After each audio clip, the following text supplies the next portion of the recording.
Le climat semble donc être à l'apaisement dans les banlieues, mais le gouvernement, je vous le disais, est décidé à prolonger l'état d'urgence et donc la possibilité des couvre-feux. Hier, Jacques Chirac expliquait cette décision, vous l'avez entendu.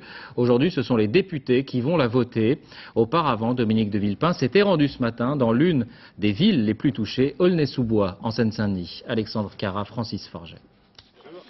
Visite éclair en Seine-Saint-Denis pour Dominique de Villepin. Des poignées de main, quelques mots, 1 heure à peine, mais un message. Nicolas Sarkozy n'a pas le monopole du terrain. Autre décor, en début d'après-midi, retour à Matignon. Tous les partis politiques sont présents, sauf les communistes, qui boycottent la réunion.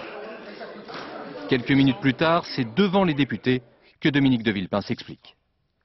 La situation reste difficile dans un grand nombre de quartiers. Nous ne pouvons pas accepter que plus de 200 voitures brûlent chaque nuit. Fin d'après-midi, c'est au tour de Nicolas Sarkozy d'entrer en scène pour défendre l'état d'urgence.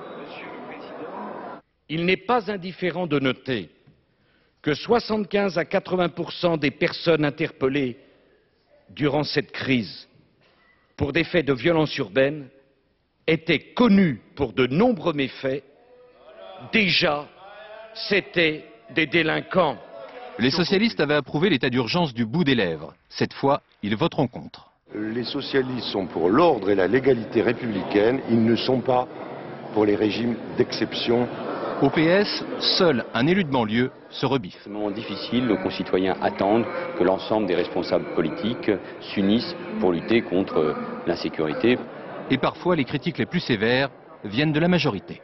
Les couvre-feux n'ont pas fait la preuve d'une grande efficacité, c'est plus une mesure psychologique. J'ai l'impression que c'est plus une mesure de communication. La prorogation de l'état d'urgence devrait être adoptée dans les minutes qui viennent. Le gouvernement pourra y mettre fin quand il le souhaitera, avant l'échéance des 3 mois.